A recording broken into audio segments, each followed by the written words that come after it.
बिस्मिल्लाहिर्रहमानिर्रहीम। आज का जो हमारा टॉपिक है ये है गुड बाय मिस्टर चिप्स और चैप्टर 3 है और इसका 4th पार्ट है जो कि इनफैक्ट लास्ट जो है वो इस चैप्टर का ये वीडियो है।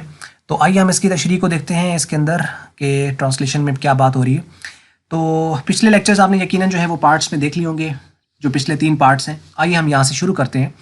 तो अब इस पैराग्राफ के अंदर बिल्कुल एक शॉर्ट सी वीडियो होगी, तो इसके अंदर वो क्या बात करना चाह रहा है, मिस्टर चिप्स की रूटीन की बात कर रहा है जो कि मिसेस विकेट्स के यहाँ उसकी वहाँ पर यानी वो रह रहा है, तो उसकी रूटीन क्या है, वो क्या करता है, अपने आप को मसरूफ़ कैसे रखता है। तो इसके ऊपर भी क्वेश्चन आपको आ सकता है किसी लिहाज से कि उसकी जो मसरूफियत थी वो क्या थी, वो अपने आप को किस तरीके से बिजी रखता था मिसेस विकेट्स के यहाँ। तो उसके ऊपर आपको ये जो है वो बात वगैरह यहाँ से मिलेगी। आइए शुरू करते हैं। वो बात करते हैं कि so there he lived at Mrs. Wicket's with his quiet enjoyments of reading and talking and remembering।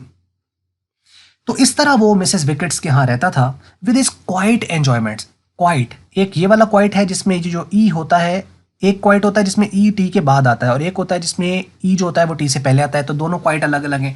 जिसका टी बाहर है उसका मतलब होता है काफ़ी, जैसे क्वाइट हेल्दी, और ये जिसका ई अंदर होता है यानी आई और ई दोनों ही जो है टी से पहले आ जाते हैं, तो ये वाला जो क्वाइट होता है इसका मतलब होता है खामोश यानी silence.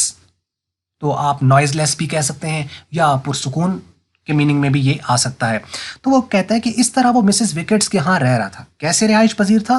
With is a quite enjoyments, उसकी खामोश खुश दिलियाँ, यानी खुश दिली का मतलब है यानी अपने आप को वो एंजॉय फील करता था, अपने आप को बेहतर महसूस करता था। यानी आप इसको ये भी कह सकते हो कि पुरसकून लज्जतों के साथ, यानी उसकी जो एंजॉयमेंट्स थी वो पुरसकून लज्जतें थी। और किस चीज़ की वो लज्जतें कैसी थी? लज्जतें जो थी वो रीडिंग की थी, टॉकिंग की थी, रिमेंबरिंग की थी। तो वो कहता है कि वो अपने आप को पुरसकून लज्जतों में जो कि पढ़ने से, बातें करने से और यादों के साथ होती थी, वो मिसेस विकेट्स के यहाँ रह रहा था। यानी वो रहता था तो वो अपना वक्त रीडिंग में, बातें करने में और यादों में गुजारता था। आगे वो कहता है कि एन ओल्ड मैन, ये एक बूढ़ा शख्स था, वाइट हेयर्ड, सफ़ेद बाल थे, and only a little bald, और वो थोड़ा सा गंजा था। बोल्ड जो BALD बोल्ड है, इस बोल्ड का मतलब यानी गंजा। तो वो यहाँ पर बात कर रहा है कि वो बूढ़ा शख्स था, सफ़ेद बाल थे और थोड़ा सा गंजा था। Still Fairlie active for his years, अपनी उम्र के बावजूद स्टिल फेयरली एक्टिव यानी काफ़ी एक्टिव था, यानी वो अपनी उम्र के लिहाज से काफ़ी चौको चौबंद था, यानी तेज था, एक्टिव था।